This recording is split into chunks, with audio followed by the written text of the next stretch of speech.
Hello guys, good morning. तर आज आहे वेनसडे आणि मी हे बघा छोटे छोटे बोंबील आणले आहेत.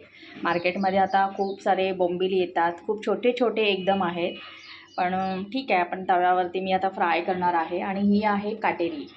काटेरी मच्छी आहे ना, ती चवीला खूप छान लागते. फक्त मसाला मीठ हळद टाकून हे तव्यावरती आपण फ्राय करणार आहोत. तर चला, आता आपण बोंबील आहे ते तव्यावरती सुखेच असे बनवणार आहोत. आता आपण थोडंसं लसूण टाकणार आहोत, थोडं लांब राहते.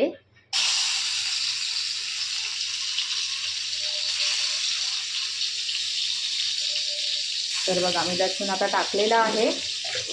यामध्ये फक्त आपण मसाला मीठ हळद टाकून ते फ्राय करणार आहोत. तव्यावरतीच असे सुके टाकणार आहोत. तर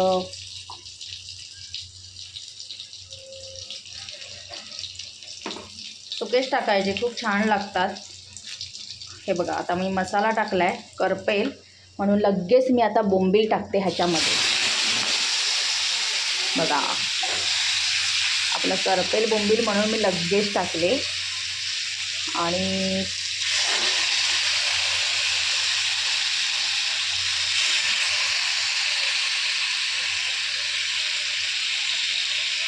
बघा, मसाला टाकलेला आहे.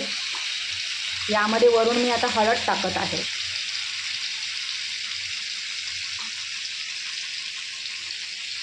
तर बघा, मी ह्याच्यामध्ये थोडंसं मीठ पण टाकलेलं आहे.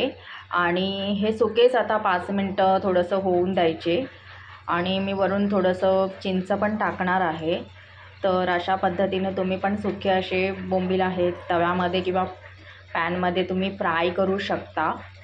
तर खूप छान लागतात. छोटे छोटे बोंबील आहेत. आणि ही आहे काटेरी मच्छी. ही पण मी आता थोडंसं वाटण टाकून सुकीच बनवणार आहे.